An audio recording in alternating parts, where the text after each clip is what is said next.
signed up. Came in the mail, over 5,000. Oh.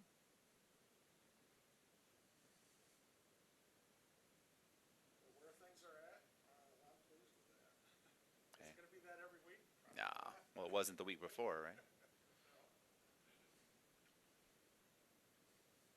Okay, I've got 4 o'clock on my.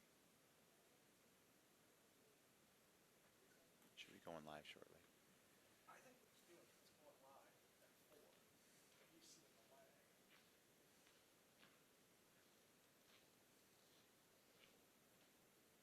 Are we good? What's after 4?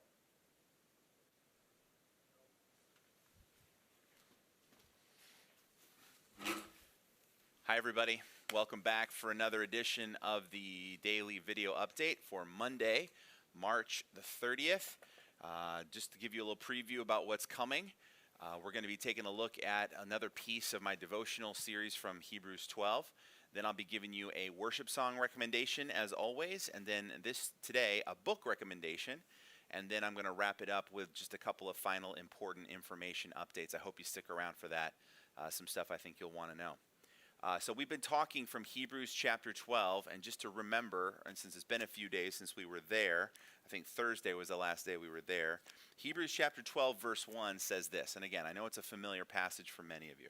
It says, "Therefore, since we are surrounded by so great a cloud of witnesses, let us also lay aside every weight and sin which clings so closely, and let us run with endurance the race that is set before us." That's as far as we've gotten so far. And there's a lot packed into that one little verse. Basically, what we've looked at is the fact that God has given each one of us a specific race he wants us to run. We have been tasked with that responsibility. The race has been set before us. God is inviting us to be a part of this race he has intended for each one of us. And it's up to us to choose to run the race. We always can choose not to. We can always choose to sit down and not participate. But if we want to be on board with what God is doing, we need to run this race that he's calling us to run. Also, we're encouraged by the fact that we're surrounded by a great cloud of witnesses. These witnesses are the heroes of faith from chapter 11 and many, many others who have done this race before. They've been there. They've done that. God has transformed them from people of weak faith to people of strong faith, and he will do the same thing for us. God has already done this with thousands upon thousands of people. Why wouldn't he be able to do it with you and with me as we seek to run this marathon race with perseverance? But then the reality is that we can be encouraged to know that God is going to get us to the finish line, but we're not going to get there without taking some action. There's something we have to do. We talked about 2 things so far. Number 1, we have to lay aside every weight. And those weights that we talked about are those unnecessary things or activities that we get consumed with that don't help us get any closer to our destination, to the finish line, and all they do is just drain energy from us. And we talked about some ways to figure out if an activity or something in your life falls into that category or not. And then we talked about laying aside sin, which clings so closely. And this is a hard one because sin attaches itself to us and we feel like there's nothing we can do about it. And sometimes these sins have been attached to us almost since our childhood. And so it's like, how do we let these things go? And so we talked through some of the process of that. And I even have some resources that I've made available to you to take a look at that. If you want to work through, how do I attack various sins in my life, to lay them aside, to set them. Because remember, we said that sin isn't just, a little problem, a little trip and fall on the path. The reason sin is so dangerous and destructive is because sin leads us away from the path completely. It takes us off into the woods, away from the path and the race that God has set for us. So we have to lay aside the weights so that we can run with endurance and we have enough energy to make it to the end. But then we need to lay aside the sin so that we're not constantly taking left and right turns off the road into the wilderness where all the bear traps are waiting to trap us. So we got to really be serious about tackling those 2 things. Today I want to move on to a third thing that we really need to start to do. And it emerges from the very next verse, Hebrews chapter 12, verse 2. So let me read that verse for you, and then I'm just going to spend a couple of minutes talking to you a little bit about what this might look like in your life. So, verse 2. Actually, go back to the end of verse 1. It says, let us run with endurance the race that is set before us. And here we go, verse 2. Looking to Jesus, the founder and perfecter of our faith, who for the joy that was set before him endured the cross, despising the shame, and is seated at the right hand of the throne of God. Looking unto Jesus. That's another thing we need to do. And the way I've said it and the way I'd like to talk about it is this. We focus on Jesus. So we lay aside the weights, we lay aside the sin, and then we fix our eyes like a laser onto the person of Jesus Christ. Now, what I want to do today is I want to talk briefly about why should we do that? Why should we focus our eyes on Jesus? Why not look around here? Why not look at the path right in front of me? Why not look at the other people running next to me? Why not look at the spectators that are out there watching me run the race? Why don't I run with my eyes other places? And I'll talk to you about why that is in just a moment. And then the next time we're together, I'm going to talk about, okay, now that we know why we need to look unto Jesus, fix our eyes on him, focus on Jesus, how do we actually do that? What does that actually look like in real life? Okay, so today's why. Next time we're together will be how. How do I go about this? So let me try to explain why I think the writer of Hebrews wants us to focus or look unto Jesus. I think it's simple. I think it's because the race we're running is not our race at all. The race we're running is his race. If this race sort of symbolizes our walk of faith with God, our journey of faith with him, from when we started believing to when we see him face to face, the writer to the Hebrews has some really interesting ideas about that journey of faith. Take a look with me just at the very first part of the verse one more time. I'm going to slow way down, and we're going to look at this one piece at a time. It says, looking to Jesus, here it is, the founder and the perfecter of our faith. Two pieces there. The founder of our faith and the perfecter of our faith. I like actually kind of the way that King James says it, the author of our faith and the finisher. The author and the finisher. And another way of thinking of it is the starter, the person who got it all started, and the person who's going to finish it, the person who's going to wrap it up, the person that's going to make sure we get to the finish line. This is his race. This faith race that we're running is not something you just decided to do one day. This is something that is really all about Jesus. You wouldn't be running this race if he hadn't have come first 2,000 years ago at the culmination of Israel's story to live a life that and to die a death that allowed you to run this race. You wouldn't be running the race if he hadn't have invited you to join him in this race. You wouldn't be running this race at all if he hadn't have helped you get started. You know, he was the one with the pistol shooting it off at the starting gate, and he's the one that kind of pushed you out of the blocks and onto the path. He's also the one that sustains you along the way while you're running, and he's running next to you. Through the Holy Spirit, he's living inside of you. He's empowering you. He's encouraging you forward.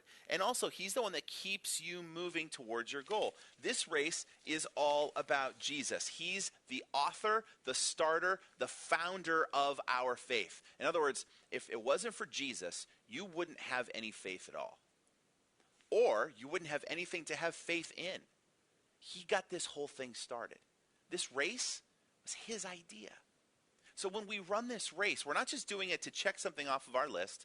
It's not something we do for self-improvement. It's not something we do because we feel like we want to please our parents or please our pastor or please this person or please that person. This journey of faith is all about Jesus because he's the one that started the race. He's the author. He's the founder. He's the one that got the whole thing started and then invited you into it. You wouldn't even be running if it wasn't for him. So you need to keep your eyes on him because this race was all about him.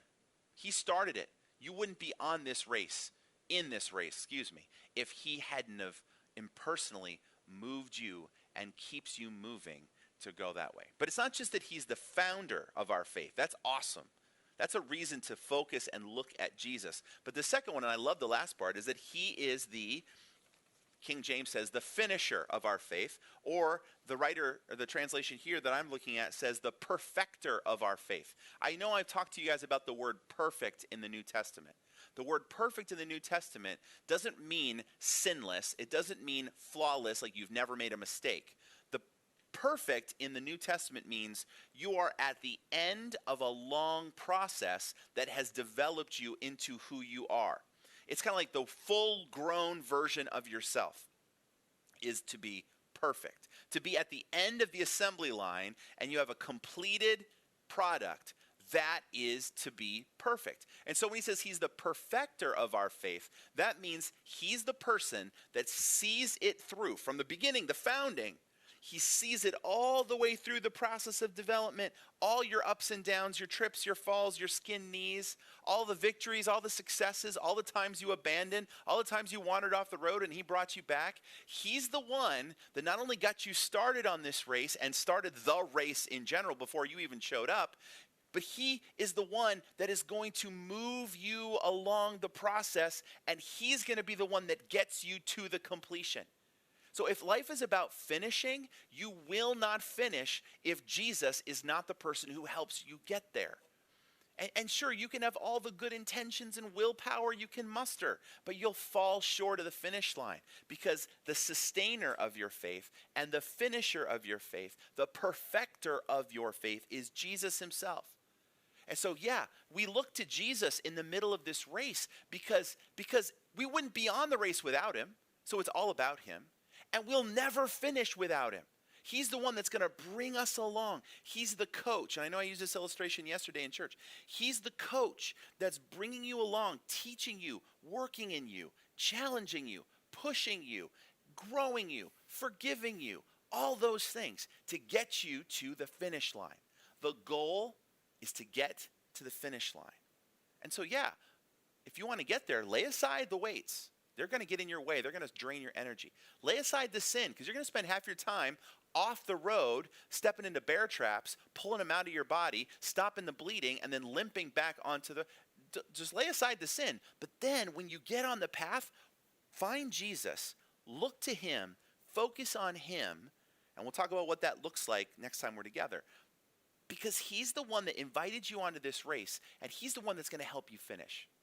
You know, your dad isn't going to help you finish. Yeah, he may help you along the way, but he's not going to be the one that provides the strength you need to get to the finish line. Your best friend, your spouse, some spiritual leader, your pastor is not going to be the perfecter, the finisher of your faith. It's only Jesus. He's the one. He died on the cross to make something settled. He has settled it. He has finished it, right? Isn't that what he cried out from the cross? It is finished. The salvation process has been perfected. And now he invites you onto this path. And this path is all about him. He is committed. He is absolutely 100% committed to you finishing the race. Because here's the thing about Jesus, and I know you know this, but let me remind you because you know what? You're bored probably, and you need to be reminded of this. Jesus doesn't start something unless he's already committed to finishing it. He doesn't stop projects at 50%, at 60%, at 20% and go, wow, that was harder than I thought it was going to be. I'm not going to finish. When he commits to starting a project, he's going to finish it. That means that whatever you're struggling with in your life right now, he is not going to stop until it's not a struggle anymore. Until you make it to where you need to be, till you make it to perfection in the sense of completion at the end of the process, full grownness. He is going to be absolutely determined. And he is desperate to get you and me and all the rest of us, and honestly the entire world, to what I often call God's happy ending.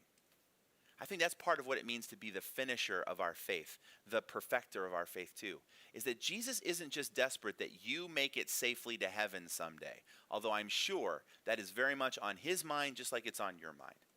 But the reason he also calls you to run is that together when we run this race, we advance God's story towards the end, towards the finish, towards the happy ending that God has in mind. Not just for you and your private little spirituality and you and your private little spirituality. He has a plan for our entire cosmos, our entire planet. And he wants to get all of us to the end. So we run the race with perseverance and we look to Jesus because he's the one that's going to make sure that we get to the happy ending that God started telling us about all the way back in Genesis chapter 1. Really what I'm telling you with this key thing is looking to Jesus means running to Jesus. Because Jesus is the one at the finish line waiting for you. You know, it's really interesting when you're trying to teach a little kid how to walk, they can maybe pull themselves up on furniture. They get a little bit nervous, right? Because they don't want to fall. They've fallen all the time, and they don't want to do it. And sometimes you can't get them to take those first few steps. So what do parents do? Parents get to where they want the kid to go, maybe across the walkway or across the living room or maybe just 2 steps away, and they stand back over here and they put their arms out to the little munchkin. Why? Because they know it's easier for the child. The child is going to be more encouraged to take a step when they're taking a step towards mommy or daddy. That's just more fun. That's just more exciting. It's why dads who want their kids to jump into the water because we don't want them to get over their fear, the dad goes in the water and says, "Jump into my arms, I'll catch you." Why do we do that? Because we know that it'll encourage our kids to be braver if they're running to somebody and not just running, not just taking a step, not just doing something. I think Jesus positions himself at the finish line because he wants you to keep your eyes on him, to stay focused on him, say, "I'm going to get you to the end. Just run to my arms. Just come here." Don't worry about what's around you. Don't worry about who's running next to you. Don't worry about what's in the stands. Don't look up and look at the clouds and go, "It's going to rain." Don't worry about whether or not there's boulders in your path. Obviously, you got to kind of keep your eyes down too, to not trip up too much, but keep your eyes on me. Just come to me. Run to me. Run into my arms. Run into my arms. I'm telling you, you're going to want to get to the finish line, and you're going to want to run into the arms of Jesus. That is going to be a reunion that is worth running the race for. So why do we do this? We do this because it's Jesus' race.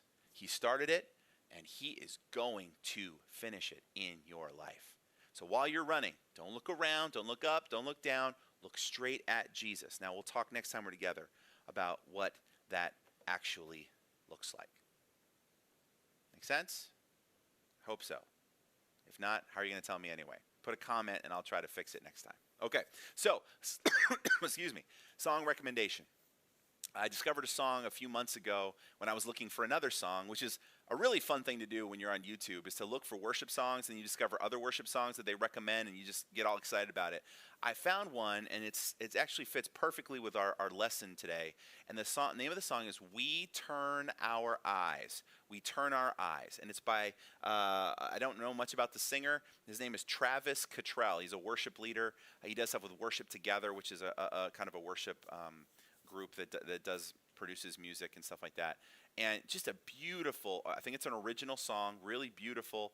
And it's really all about how we focus our eyes on Jesus and we look at him and we run to him and he's the focus of our journey. I'll post a link on the Facebook, church's Facebook account. So if you want to watch this song, I know it'll be a blessing and encouragement to you. We Turn Our Eyes, Travis Cottrell, Cottrell.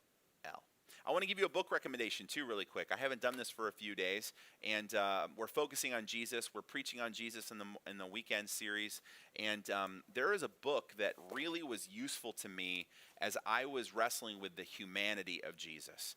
And the book is called Flesh and Blood Jesus by a guy named Dan Russ, R-U-S-S. And the subtitle of this book is Learning to be Fully Human from the Son of Man.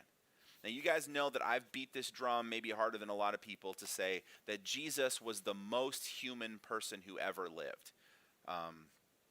Just because he was also God did not diminish his humanity. In fact, because he's sinless and doesn't have the sin virus you and I have, he's more human than you and I will be until we're in the presence of Jesus someday at the finish line. And this book is all about how do I learn to be human like Jesus learned to be human. Now, I know it's a crazy idea and a crazy thought, but if you've heard me, you know that I'm sort of like already going down this rabbit trail. And if you want to know some of the basics, and I'm telling you, Really, really practical stuff. It's like 125 pages. It's a really short book, but it'll give you a lot to think about, and it'll honestly, I think, draw your heart closer to love and to worship Jesus. And honestly, that's what this is all about, right?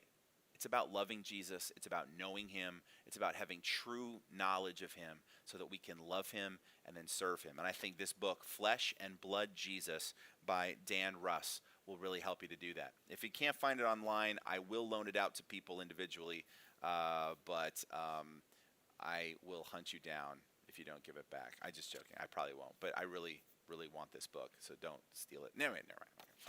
I won't be insecure. It's fine. Flesh and Blood Jesus, Dan Russ. I really like it. Okay, couple final updates, and then we're out of here today. First thing I wanted to mention to you, I mentioned to you yesterday about Harry Miller, 101 years old, passed away just a few days ago.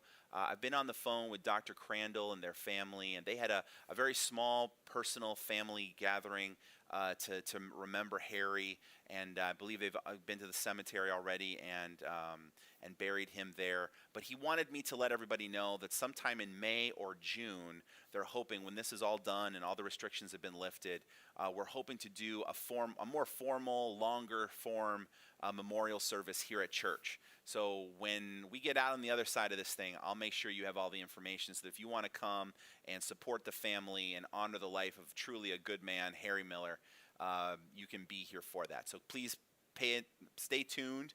We'll keep that information as up to date as we can. Really important, Red Cross Blood Drive is tomorrow from 3 until 7 p.m. I've been really encouraged. Paul tells me there have been people that have been calling to sign up. They have a really good amount of people that are coming to donate blood, but they still could use a few more. So if you or your family want to get out of the house, you want to be in a place that's going to be safe, because they're going to take every precaution to make sure that you are safe as you donate blood. Please go to redcrossblood.org or just call 1-800-RED-CROSS to set up an appointment to come here between 3 and 7 tomorrow afternoon to donate blood. We would really appreciate it. We're trying to find ways to interact with our community and be a blessing at this weird, difficult time, and this is one way that we absolutely can be a blessing. So please, if you are able to and you can make it work, call them up, set an appointment, and come and be here. Because of the Red Cross Blood Drive and because I need a day to really focus on Sunday morning stuff, we are not going to have a daily update tomorrow. My plan at this point is to come back on Wednesday with a new daily update, but we are taking a day off tomorrow, both for the blood drive and also to give me a little extra study time for Sunday morning stuff. And one last thing, when we get back on Wednesday, I'm going to be doing another edition of my Q&A. I've had a couple of questions that have come in, and that gives you 2 more days, about 48 hours, for you to submit a question. And you can either type it in the Facebook comments underneath this post, or you can obviously email me, tlocke@fbchh.org. Just rewind the video a couple times. You'll get all the letters there.